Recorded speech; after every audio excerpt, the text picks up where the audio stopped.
So this is our next application of Biot-Savart's law. Here we are going to derive the expression for magnetic field due to a solenoid. So first is like, what is solenoid? So solenoid is a long cylindrical helical structure. Okay, so it's like a structure like a spring.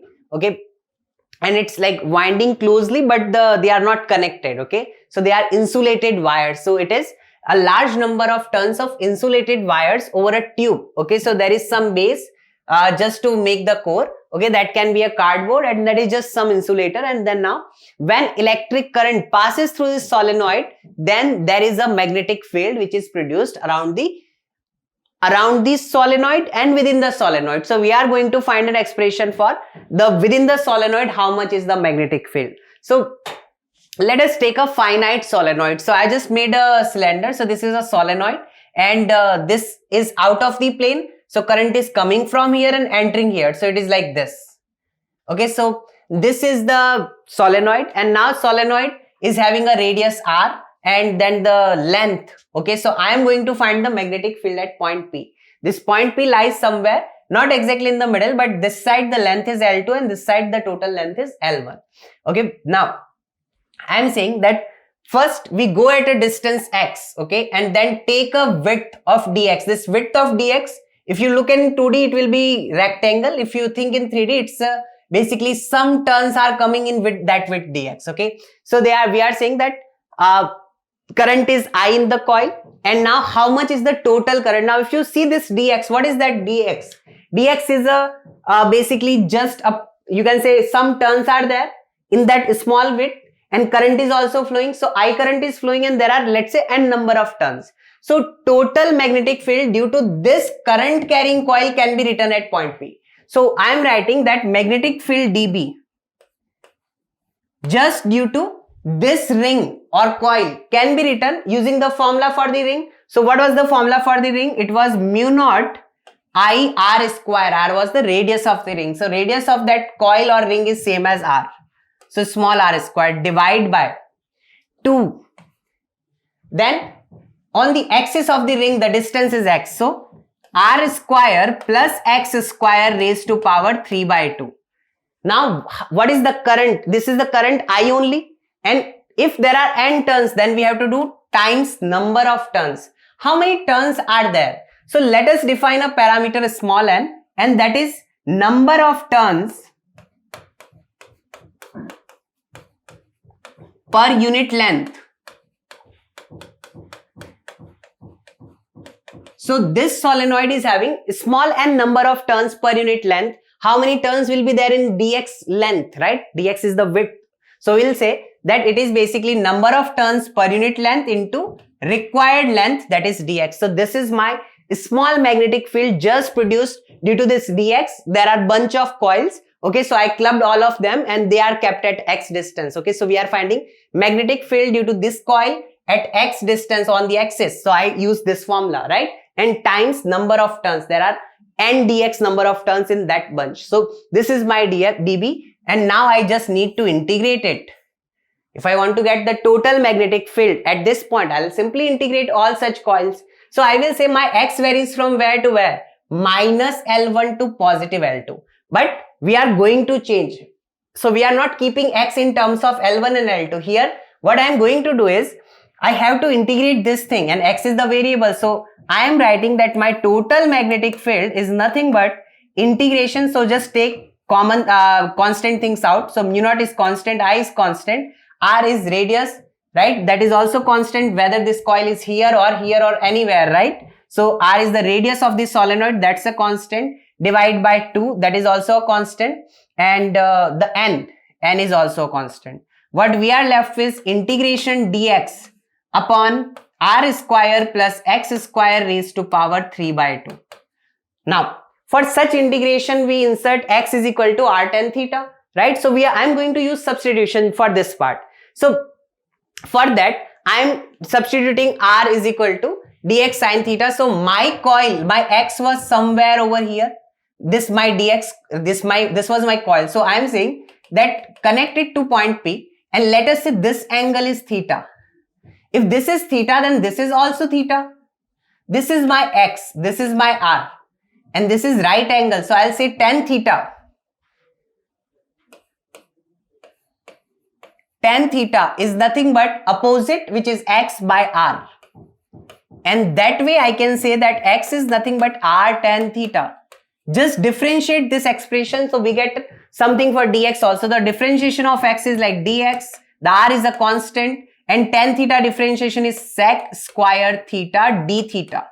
And now substitute that in our expression. Our expression was what? Integration of dx over r square plus x square raised to power 3 by 2. This was our expression, right? I'm removing those constant. I'll be back on that page. So I'll be saying dx is what? R sec square theta d theta. That's what your dx. Upon r square plus x square, it will become r square plus r square tan square theta. Like this is x square, so r square tan square theta. You can simply take r square common and you will be left with 1 plus tan square theta, which is what? Again r square sec square theta and raised to power how much? 3 by 2. So by 2 will cancel these two power and eventually we'll get r cube sec cube theta, this entire thing. So this entire thing is r cube sec cube theta.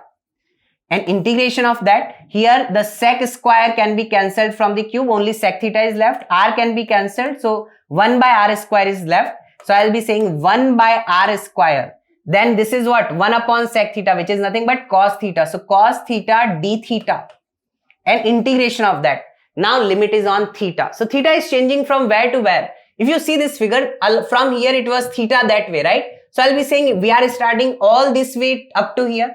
So theta is changing from, see again, theta is like the direction matters. So theta is that way, means if we are going opposite way, then it is minus theta 1. So it is changing from minus theta 1 to all the way up to 0 and then plus theta 2. So it is this. And when you integrate this, it is nothing but integration of cos theta is sin theta. So I am putting the limit. So I'll get 1 by r square sin theta 2 minus sine of minus theta 1, which will give me minus sine theta 1, and eventually this minus make it positive.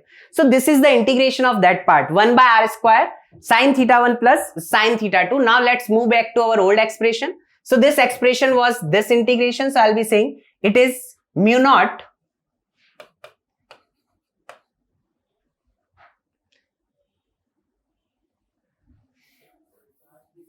how much it is? It is mu naught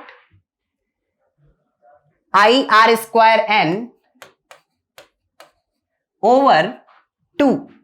And integration of this thing we already did. It was 1 by r square, in bracket it was sine theta 1 plus sine theta 2. That gives me what? R square gets cancelled and we get mu naught n I by 2 sine theta 1 plus sine theta 2. So that's our expression for the magnetic field due to a solenoid. Again, mu naught ni by 2 sine theta 1 plus sine theta 2. Let's just have a look at the parameter. Mu naught is a constant, 4 pi into 10 raised to power minus 7. N is the number of turns per unit length. Okay, number of turns per unit length for a solenoid, not the total number of turns. And I is the current which is passing in the solenoid.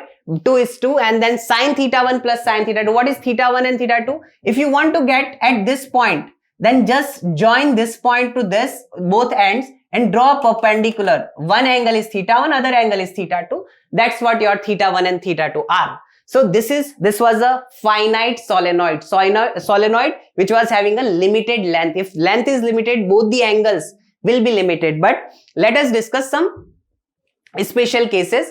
And before we do that, direction. What about the direction? See, due to that single coil, the direction was what? See, it is coming out of the plane, so going like this. So direction is towards right.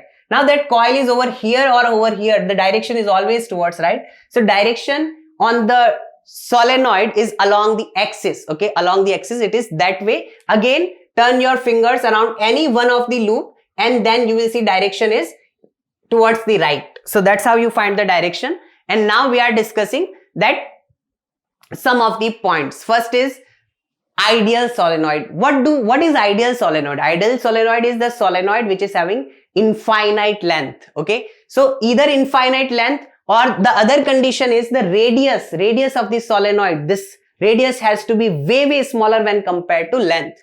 Okay, so we'll say it will simply become mu naught n I. So how? So formula was mu naught Ni by 2 sine theta 1 plus sine theta 2.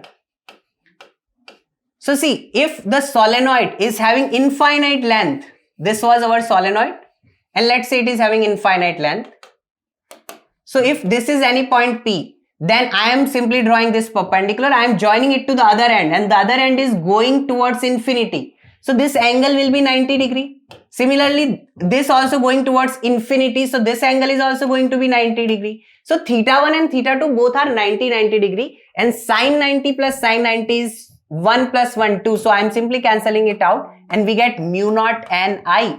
So this is an important expression which you should remember. And why it is important? Because whether you take this position or this position, since it is infinite, so at everywhere on the axis, everywhere at this point, this point, this point, everywhere on the axis, the magnitude of the magnetic field is mu naught Ni, and direction is basically as per the turns, it is towards right or left. So it is same everywhere. It is a uniform magnetic field. So magnetic field produced by infinite long solenoid on its axis is uniform. Next is semi-infinite. So if it is a semi-infinite, then basically one angle is going to be 0 and other angle is going to be 90 degree. See, one side it is infinite, other side it is just ending, so other angle is going to be 0. So this sine pi by 2 is 1, so we get only half of the mu naught Ni, or mu naught Ni by 2. So that's the magnetic field at each end of a infinite long solenoid, or semi-infinite means it is still infinite, it just we are looking at one of the ends. So if they are saying that it is infinitely long, what is the magnetic field at the corner? So we'll say it is mu naught Ni by 2.